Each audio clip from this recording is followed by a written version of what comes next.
हिंदी साहित्य की दुनिया में अगर करुणा, संवेदना और स्त्री शक्ति का कोई सबसे चमकता नाम है तो वह है महादेवी वर्मा।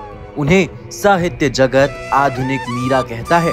उनकी कविताओं में जहां एक और जीवन की पीड़ा और विरह है, वहीं दूसरी ओर आत्मा की गहराई और आशा का उजाला है।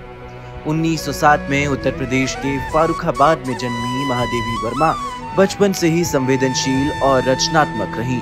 उन्होंने अपनी पढ़ाई इलाहाबाद विश्वविद्यालय से की और वहीं से हिंदी साहित्य को नई दिशा देने का संकल्प लिया। छायावाद युग के 4 स्तंभों में जयशंकर प्रसाद, निराला, पंत और महादेवी वर्मा, उनका नाम आज भी अमिट है।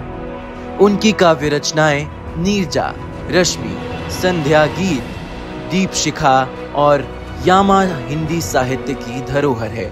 खासकर यामा के लिए उन्हें ज्ञानपीठ पुरस्कार मिला। उनकी कविताओं में आत्मा की पुकार और स्त्री के मन की पीड़ा गूंजती है। उनकी पंक्तियां आज भी सीधे दिल को छू जाती हैं। मैं नीर भरी दुख की बदली, भर आई लेकिन बरसी नहीं। यहाँ वे अपने जीवन के गहरे दर्द और अव्यक्त भावनाओं को प्रतीकात्मक रूप से कहती हैं। दूसरी ओर जाग तुझको दूर जाना, नींद को अब छोड़ भी दे। इन पंक्तियों में संघर्ष, कर्म और जागरण का संदेश है। उनकी कविताओं में प्रकृति भी एक साथी बनकर आती है। मधु की कांपती बूंद जैसी कविताएं प्रेम और सौंदर्य की सूक्ष्म अभिव्यक्ति है। महादेवी वर्मा गद्य की दुनिया में भी उतनी ही सशक्त थीं। श्रृंखला की कड़ियों में उन्होंने स्त्री जीवन की पीड़ियों और संघर्षों को स्वर दिया।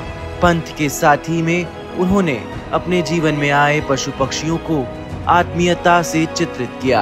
अतीत के चलचित्र और स्मृति की रेखाएं आत्मकथात्मक लेखन के अद्भुत उदाहरण हैं। साहित्य से परे वे एक शिक्षाविद और समाज सुधारक भी थी।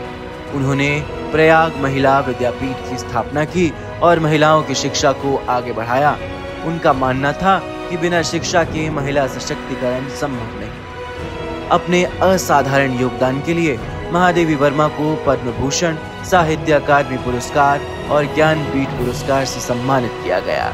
लेकिन सबसे बड़ी पहचान उन्हें पाठकों के दिलों में मिली, जहां वे आज भी संवेदना और करुणा की प्रतीक बनी हुई हैं। महादेवी वर्मा का कहना था, मैं जीवन के दुख को गीत बना देती हूँ ताकि आने वाली पीढ़ियां उससे साहस ले सकें, और यही उनकी सबसे बड़ी विरासत है।